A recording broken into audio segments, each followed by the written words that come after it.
Happy New Year, Libra! Welcome to Like a Tarot. Alamin natin ang message ng mystical card at angel number para sa darating na taong 2024. Angels and guides, please guide us. Ano ang reading para sa mga Libra?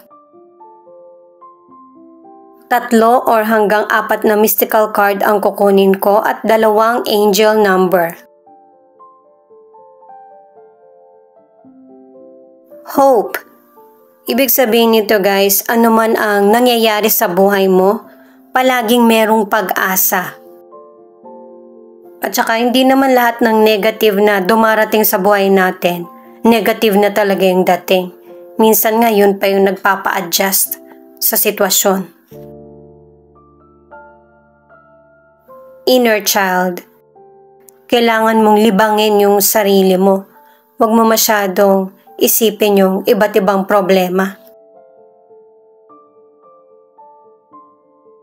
Wait for winter.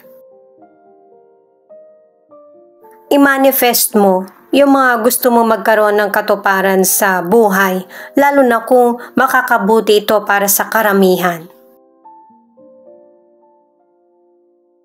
Magical gateway.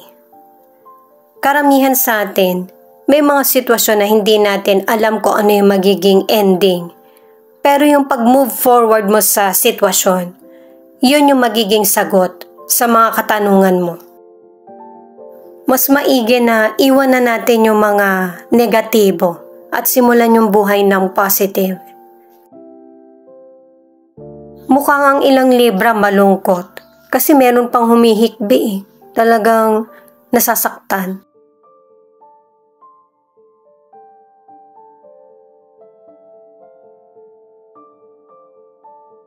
8888. Everything will happen for you all of a sudden and you will be thankful you didn't give up. Blessings are coming. Type 8888 if you believe. Pinaunawa na sa iyo kaya wag ka nang malungkot. 2222. You have a miracle coming into your life soon. If you are hearing this, expect right on time. Miracles. Type yes if you believe. Ngayon guys, alamin natin kung ano ang major lesson sa 2023 na makakatulong sa darating na taong 2024. Para sa mga bagong viewers, ang reading na ito ay general reading. Guide reading lamang kaya hindi po magre-resonate sa lahat. Kunin mo lang yung akma sa sitwasyon mo at kung kailan mo napanood ang reading na ito, yon ang start ng 1-week reading para sa'yo. Ikaw na bahala magpalit kung si person mo ito o ikaw.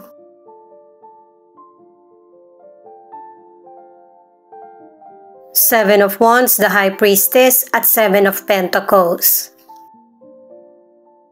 Ang major lesson sa 2023 na makakatulong sa 2024 ay balansehin mo yung sitwasyon na kinakaharap, gamitin ang talas ng pakiramdam at saka makatwiran na solusyon para ma-overcome mo yung mga challenges na nangyayari. Kailangan ng patience para ma-achieve mo yung gusto mong magkatotoo na pangarap. Naninindigan ka sa situation mo, lalo na't ang ilan sa inyo, merong person na sumisira sa buhay mo. At saka, yung mga pinaghihirapan mo, hindi mababaliwala, merong tagumpay na darating. Sa career, maraming taong humahanga sa'yo, pero may mga tao din na gustong makamit yung posisyon na meron ka. Pabor ang kapalaran sa career, kaya ipagpatuloy mo yung kasipagan mo. Marami pang darating. Sa mga single, klaro na sa iyo kung ano yung gusto mong relasyon sa future. May person kang nagugustuhan pero ang dami mong karibal. Kasi yung potential person na nagugustuhan mo, marami siyang magandang katangian na napansin din ng iba. Bukod sa good looks, meron din siyang magandang pag-uugali. Malakas yung paniniwala niya sa Diyos, maybe dahil sa ganun yung pamilya nila. Sa mga nasa relationship, iwasan nyo ng person mo na magsisihan kung ano man yung mga challenges na dumarating sa relasyon nyo. Protektahan mo yung relasyon nyo sa third party kasi merong person na gustong sirain ang relasyon nyo. Mas mag-focus ka sa relasyon nyo ng person mo, kailangan ng maraming effort.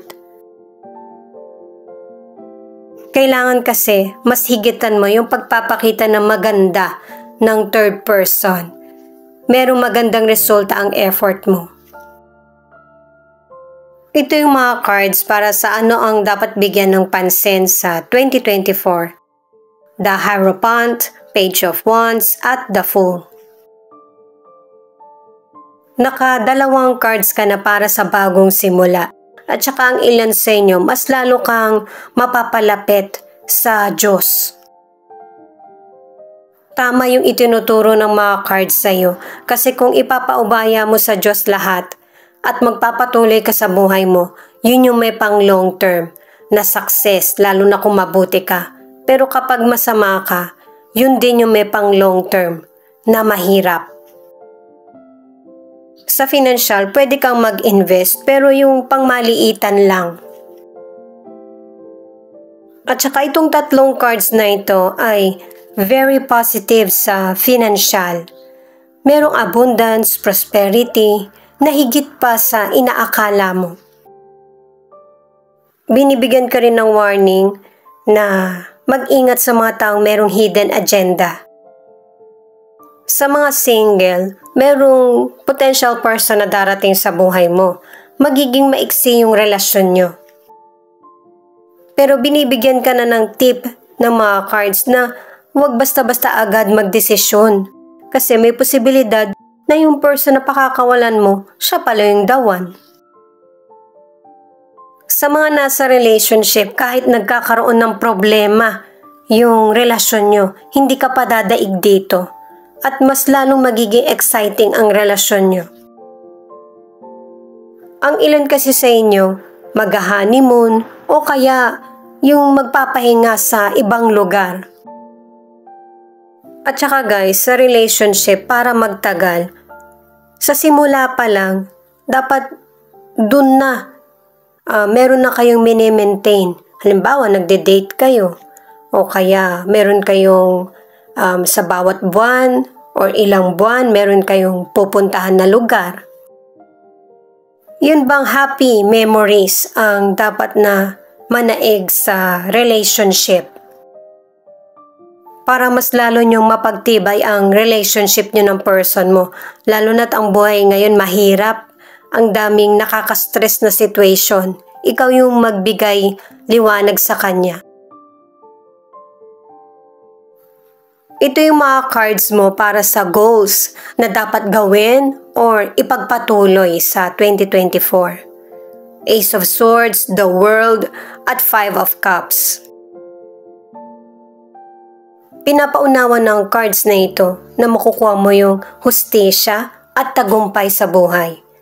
At saka pinapakita ng cards na ang mundo ay bilog, umiikot-ikot lang. Good karma ang mangyayari sa iyo. Pero syempre, itong sitwasyon na to, ikakalungkot mo din.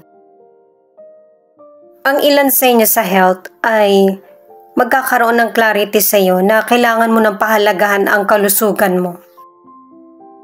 Magkakaroon ka ng recovery, pero mag-iiwan ng pilat sa iyo.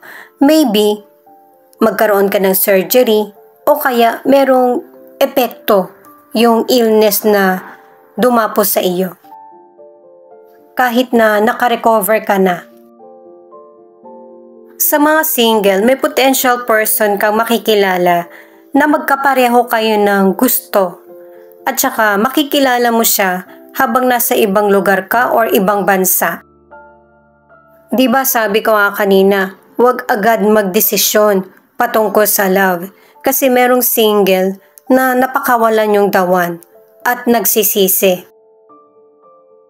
Pero ang advice ng cards, huwag kang mag-focus sa ganito kasi meron pang darating na pagkakataon sa iyo. Sa mga nasa relationship, gusto mo ng katotohanan sa relasyon nyo ng person mo.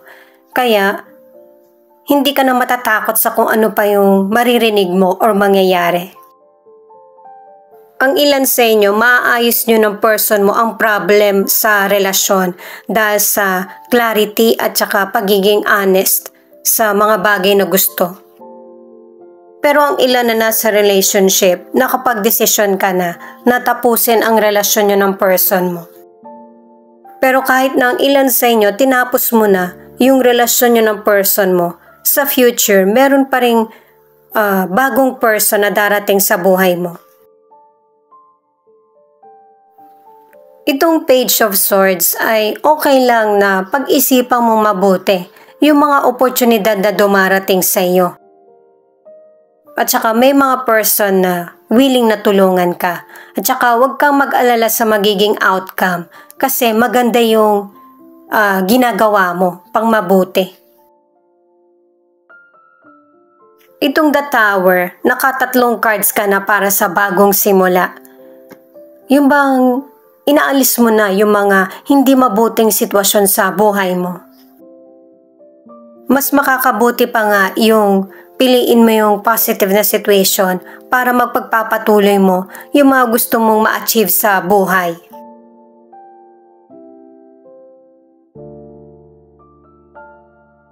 Itong Six of Pentacles naman ay magiging mapagbigay ka sa kapwa mo or sa person.